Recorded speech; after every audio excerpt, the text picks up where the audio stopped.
여러분 혹시 뒤로 걸어보신 적이 있으십니까?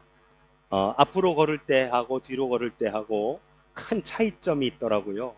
제가 인터넷에서 찾아서 이 앞으로 걷는 것과 뒤로 걷는 것을 비교해 보았더니 뒤로 걸을 때 운동 효과가 훨씬 더 좋은 것을 보게 됐습니다. 크게 네 가지의 효과가 있었는데요. 첫 번째로는 퇴행성 관절염이 완화된다고 합니다. 네. 뒤로 걸으면 발의 앞쪽이 먼저 땅에 닿으면서 무릎에 가하는 충격이 훨씬 덜해서 평소에 잘 쓰지 않는 근육과 인대를 사용함으로 인해서 이 관절의 퇴행성, 뭐랄까요? 관절염의 진행을 조금 더디해주는 효과가 있다고 합니다. 두 번째로는 허벅지 근육이 강화된다고 합니다. 뒤로 걸으면 특히 허벅지 뒷부분에 힘이 많이 들어가기 때문에 이곳이 많이 강화되어지는데요. 이 부분은 신체에서 브레이크 역할을 감당하기 때문에 운동할 때 다칠 위험도 줄어든다고 합니다. 세 번째로는 다이어트에 도움이 된다고 합니다. 같은 시간을 걸어도 뒤로 걸을 때 훨씬 더 많은 칼로리가 소비된다고 하지요. 그래서 다이어트에 훨씬 도움이 된다. 네 번째로는 뇌졸중으로 인한 운동장애나 마비 등의 효과가 아주 좋다고 합니다. 한 대학 교수 팀에 의하면 뒤로 걷기로 재활 훈련한 그룹이 일반적인 물리치료를 받은 그룹에 비해 보행 속도의 향상 정도가 훨씬 높았다라고 하는 연구 결과를 보게 되어집니다. 이외에도 뒤로 걷는 것이 앞으로 걷는 것보다 이점이 훨씬 더 많다고 하지요. 단 한 가지, 뒤로 걸으면 보이지 않기 때문에 자칫 뒤에 있을 장애물과 넘어질 위험이 있어서, 그래서 뒤로 걸을 때는 꼭 장애물이 없는 곳에서 동반자와 함께 걸으라라고 하는 주의사항도 빼놓지 않고 그 글에 있었음을 보게 됩니다. 오늘 우리는 신명기 7장의 말씀을 가지고 뒤를 보며 앞으로라고 하는 제목의 말씀을 함께 나눠보고자 합니다. 구약의 신명기 중에 저는 이 신명기 7장을 참 좋아합니다. 신명기 1장부터 7장, 이 7장 전체의 말씀이 참 은혜가 되어지는 귀한 말씀인데요. 다음 주에 우리가 함께 나눌 고린도후서 5장 역시 개인적으로 제가 아주 사모하고 너무 좋아하는 그러한 성경 구절입니다. 이 두 가지를 함께 같이 나누어서 이번 주와 다음 주 그렇게 나눠 보려고 합니다. 여러분, 기본적으로 이스라엘 백성들이 출애굽을 한 뒤에 이제 요단강을 건너면 가나안 땅에 입성하게 되어지지요. 그런데 그 가나안 땅에는 빈 땅이 아니라 이미 7개의 가나안의 족속들이 살고 있었던 땅입니다. 이 이스라엘 백성들은 출애굽을 하고 광야에서 40년 동안 헤매이다가 그리고 이제 요단강을 건너기 일보 직전에 와 있지요. 그러니까 이 이스라엘 이 히브리인들은 어떤 사람들이냐? 유목민들, 아무것도 가진 것 없고 훈련도 안 되어 있는 오합지졸의 사람들이 이 요단강을 건너가 하나님 뭐라 명령하셨느냐? 그 가나안 땅에 살고 있는 7의 족속들을 전부 진멸하고 그 땅을 차지하라 하셨습니다. 그런데 이 이스라엘 백성들이 보기에 그 7의 족속들은 견고한 성에서 살고 그리고 무기도 아주 잘 좋은 무기를 가지고 있으며 훈련도 잘 되어진 그러한 군사들이었습니다. 그러니 이 사람들을 상대로 전쟁을 해서 이겨 그들을 물리치고 이 땅을 차지한다는 것은 이 사람들의 생각에는 있을 수 없는 일이었어요. 그러므로 7족속을 몰아내고 그 땅을 차지할 수 없다는, 그것이 불가능하다는 분위기가 히브리인들 전체 안에 팽배해 있었습니다. 오늘 17절의 말씀을 보면 내가 혹시 심중에 이르기를 이 민족들이 나보다 많으니 내가 어찌 그들을 쫓아낼 수 있으리요 라고 하나님께서 마치 그들의 마음속에 들어갔다 나오신 것처럼 그들의 마음을 훤히 꿰뚫어 보고 계시는 것을 우리가 보게 되어집니다. 이에 하나님께서 신명기 7장의 말씀을 통해서 이스라엘 백성들에게 할 수 있다고 뭐라고 할까요? 그 용기를 북돋아 주시는 그러한 것이 바로 이 신명기 7장의 말씀입니다. 그래서 신명기 7장 1절에서부터 7족속의 이름들이 쭉 열거가 되어지고 2절에 보시면 뭐라고 되어 있냐면 내 하나님 여호와께서 그들을 내게 넘겨 내게 치게 하시리니 그때에 너는 그들을 진멸할 것이라 라고 말씀합니다. 즉 하나님께서 그들을 내게 넘겨 내게 치게 하셨으니 그때에 너는 그들을 진멸할 것이라 라고 말씀합니다. 여러분, 싸우기 전에 이미 승부는 결정이 나 있습니다. 전쟁도 하기 전에 이미 이스라엘 백성들은 그들을 이기고 시작을 하는 겁니다. 그런데 시작을 하고 있어요? 못하고 있어요? 못하고 있어요. 왜요? 질까봐. 우리의 상황과 형편을 보니까 저들하고 싸울 수 있는 상황이 아니에요. 그런데 하나님께서는 이미 저들을 너희 손에 주었다라고 말씀하십니다. 그러면서 너희가 그 땅을 차지하면, 즉 말씀에 순종하여 저들과 전쟁을 하고 그들을 몰아내고 그 땅을 차지하면 내가 내게 복을 주리라 라고 말씀하시면서 세 가지의 복을 언약해 주십니다. 첫 번째로는 물질의 복입니다. 13절과 14절의 말씀을 보시면 곧 너를 사랑하고 복을 주사 너를 번성하게 하시되 내게 주리라고 내 조상들에게 맹세하신 땅에서 내 소생에게 은혜를 베푸시며 내 토지 소산과 곡식과 포도주와 기름을 풍성하게 하시고 내 소와 양을 번식하게 하시리니 내가 복을 받음이 만민보다 훨씬 더하여 너희 중에 남녀와 너희의 짐승의 암수에 생육하지 못함이 없을 것이라 하고 말씀합니다. 여러분, 성경에 나와 있는 물질적인 축복 이보다 더한 표현으로 나와 있는 게 없는 것 같아요. 신명기 7장 13절과 14절은 하나님께서 이스라엘 백성들에게 약속하신 최고의 물질의 축복에 대한 표현이라고 저는 그렇게 생각합니다.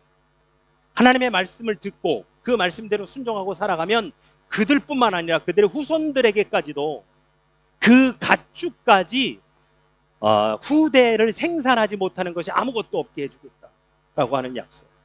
풍성한 농작물과 가축으로 사랑과 인애를 베푸시며 하나님께서 모든 것들을 채워주시는 분, 주관하시는 분이심을 정확하게 보여주고 있습니다. 두 번째 약속하신 복은 뭐냐? 육체적인 건강의 복입니다. 15절을 보시면 여호와께서 또 모든 질병을 내게서 멀리하사 내가 아는 애굽의 악질에 걸리지 않게 하시고 너를 미워하는 모든 자에게 걸리게 하실 것이라 라고 그렇게 말씀하고 있습니다. 여러분, 하나님을 사랑하면 병에 전혀 안 걸리는 건가요? 여기 말씀해 보면 여러분, 여호와께서 모든 질병을 내게서 멀리 한다고 하셨잖아요. 하나님을 사랑하면 아무 병에도 안 걸리는 건가요? 저도 지난주에 감기에 좀 걸려서 제 목소리가 약간 좀 호맹맹이 소리 나지 않으십니까? 여러분, 이렇게 그 잔병 치레하는 거하고는 아무런 관련이 없습니다. 소위 말하는 여기 악질, 애굽의 악질에 걸리지 않게 해주리라 라고 말씀하신 것은 죽을 병을 걸리지 않게 해주시겠다라고 하는 언약의 말씀입니다. 언제요? 하나님의 말씀대로 순종하며라. 하나님께서는 하나님의 말씀대로 살아가는 모사들을 모든 질병으로부터 지키고 보호해 주신다라고 언약해 주고 계십니다. 이스라엘 백성들이 하나님의 말씀에 순종하며 살아갈 때 곡식과 가축의 번성뿐만 아니라 후손들도 번성하며 질병에 걸리지 않고 살아가게 해주신다고 하니 여러분, 어쩌면 우리가 하나님께 기도하는 것이 이런 것 아닐까요? 죄송하지만 물질적인 번성과 사업의 풍요로움, 그리고 질병에 걸리지 않는 것들, 하나님이 이렇게 해주신다라고 하는 것, 우리 인간이 이 땅에서 누릴 수 있는 최고의 축복이 아닐까라는 생각을 해봅니다. 이스라엘 백성들에게 누리게 해주시마 약속하신 세 번째 복은 가나안 땅에 들어가서 가나안 원주민들과의 전쟁을 할 때 하나님께서 주시는 승리의 복입니다.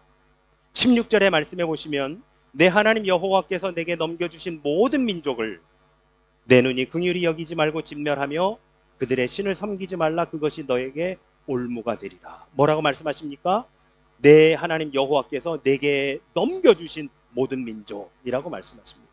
그 이스라엘, 그 가나안 땅에 살고 있는 7개의 족속을 의미하는 것이죠. 가나안의 원주민 7개의 족속들을 하나님께서 이미 이스라엘 백성들에게 넘겨주셨으니 그들을 멸하고 그들의 우상을 섬기지 말라라고 하시는 하나님의 약속과 축복과 언약의 메시지입니다.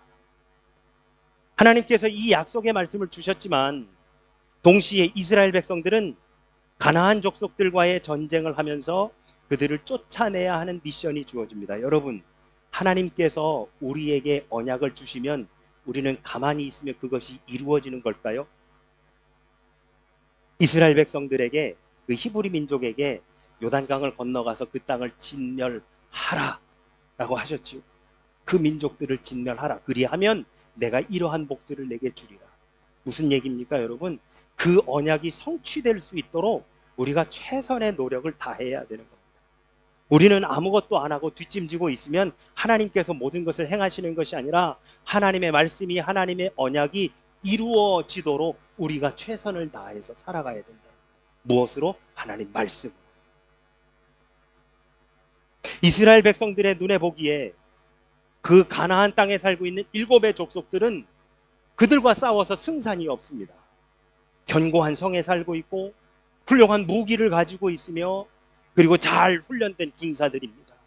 자신들은 40년 동안 광야를 헤매이다가 이제 요단강 앞에 와서 이 강을 건너가면 가나안 땅이니 자신들은 무기도 없고 성도 없고 훈련도 안 되어 있습니다. 이거는 상대가 안 되는, 이미 싸워봤자 상대가 안 되는 경기예요. 하나님은 앞으로 가라고 하시고 요단을 건너 가나안 땅으로 들어가라 하시고, 상황을 보면 이거는 요단강을 건너가서 전쟁을 거는 것 자체가 자는 사자의 코털을 건드리는 거하고 똑같은 격입니다. 그렇게 하면 안 되는 셈이에요.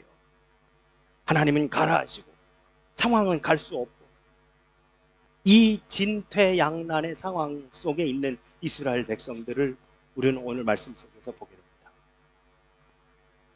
여러분, 그러고 보면 우리의 신앙생활이라고 하는 것은 늘 이 진퇴양난 속에 있지 않나라는 생각을 해보게 됩니다. 지금까지 우리가 경험한 하나님은 하라 하시는데, 지금까지 우리가 경험한 하나님 성령께서는 그것을 해보라고, 앞으로 가라고 하시는데, 하나님 이것 때문에 안 될 것 같고 저것 때문에 못할 것 같고, 아버지 주변의 상황을 보면 할 수 없는 것밖에 없는데 어떻게 저보고 하라 하십니까? 라고 하는 이 상황들의 연속이 우리들의 신앙생활이 아닌가라는 생각을 해보게 됩니다. 여러분, 출애굽기를 읽어보면 참 이해되지 않는 상황들이 너무너무 많습니다. 애굽을 나온 이후 이스라엘 백성들은 자신들의 노력으로, 자신들의 능력으로 살아간 적이 없어요. 어쩌면 애굽에서의 삶조차도 자신들의 노력과 자신들의 능력으로 살아갔던 적은 단 한순간도 없었습니다. 그런데 애굽에서의 삶은 차치하고서라도 그들이 출애굽을 한 이후 광야에서의 40년의 삶만 본다면 그 모든 것이 다 하나님의 은혜였고 역사였음을, 자신들의 노력과 능력으로 살았던 삶이 아닌 것을 우리는 보게 되어요. 보셔요, 여러분. 애굽의 병사들이 몰려오는 상황 앞에서 가로놓인 홍해바다를 하나님께서 갈라주셨습니다. 첫 번째 그림이요. 애굽의 병사들이 몰려오는 이 상황에 앞에 가로놓인 홍해바다를 하나님이 갈라주셨습니다. 마라의 쓴물을 하나님이 단물로 바꿔주셨습니다. 만나와 메추라기를 통해 하나님께서 매일 아침마다 일용할 양식을 허락해 주셨습니다. 뿐만 아닙니다. 르비딤의 반석에서 생수가 터져나오는 기적을 하나님께서 보여주셨고, 낮에는 구름 기둥으로 밤에는 불 기둥으로 하나님께서 인도해 주셨습니다.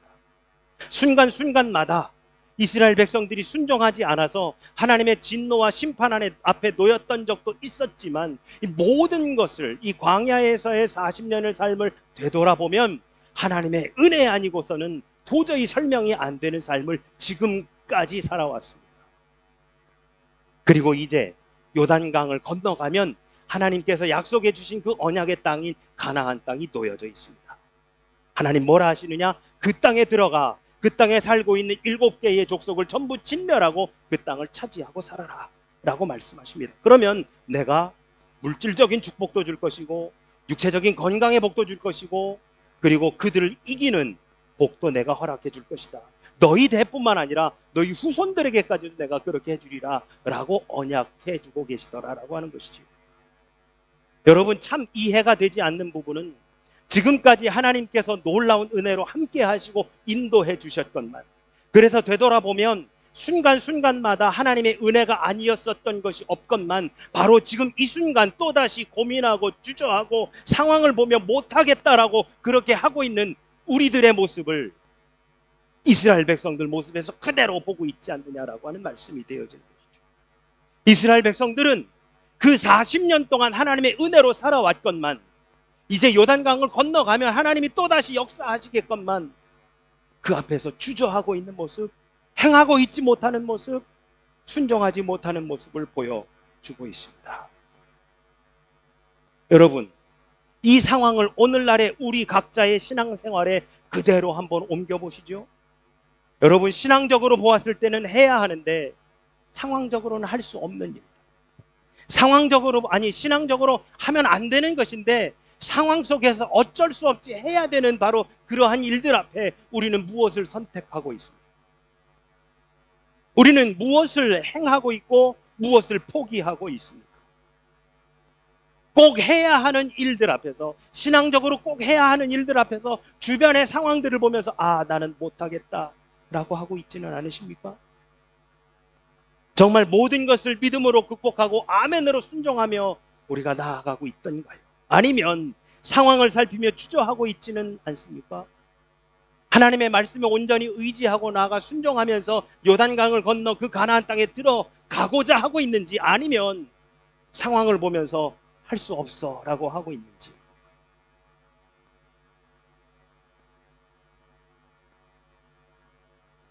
제가 어렸을 때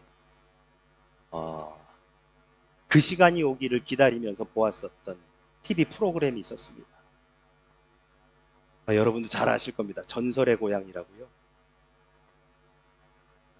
제가 어렸을 때 해서 그 전설의 고향 시작하는 그 음악만 나와도 저희 아버지 등 뒤에 가가지고 숨기 일수였습니다.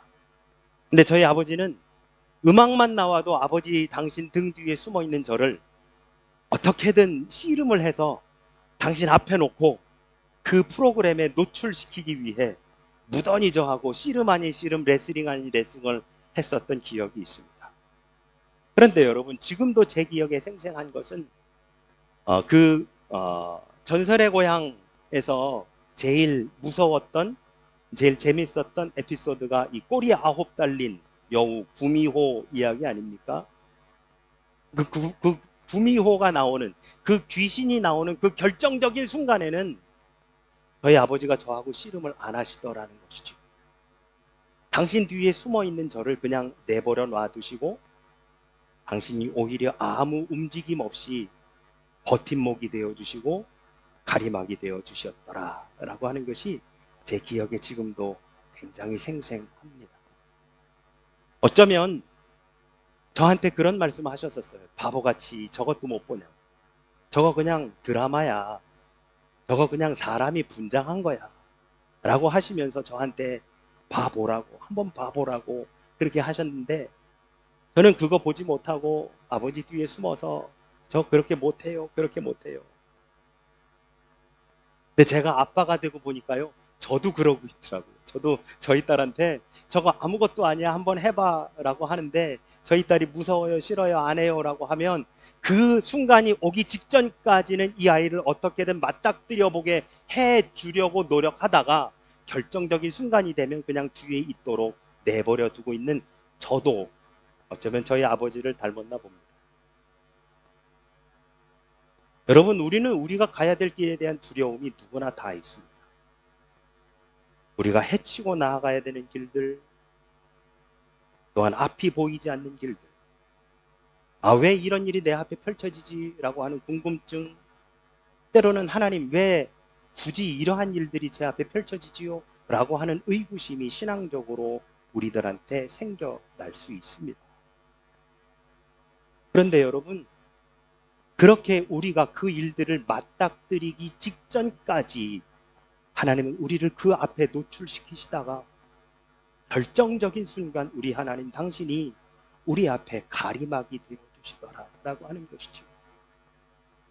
요단강이라고 하는 것을 건너가 보라고, 너희들이 저 7족속을 한번 대면해 보라고 그렇게 이스라엘 백성들에게 말씀해 주셔서 이스라엘 백성들이 용기를 내서 요단강을 건너가 그 7족속들을 마주쳤더라면 오히려 하나님이 가림막이 되주셨을 텐데, 주변의 상황을 보고 여러 가지 것들을 살펴봤더니 할 수 없고 될 수 없고 이거는 불가능한 거라고 지레짐작으로 미리 판단하고, 그래서 그 일과 맞닥뜨리지 않는 우리들 앞에 하나님은 이미 우리 앞에 가로막이 되어주시고 가림막이 되어주시고 하나님께서 우리를 보호해 주고 계시더라 라고 하는 것이지요.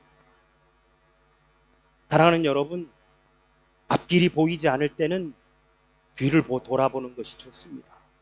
우리가 가야 하는 그 앞길이 보이지 않거든 뒤를 한번 돌아보시지요.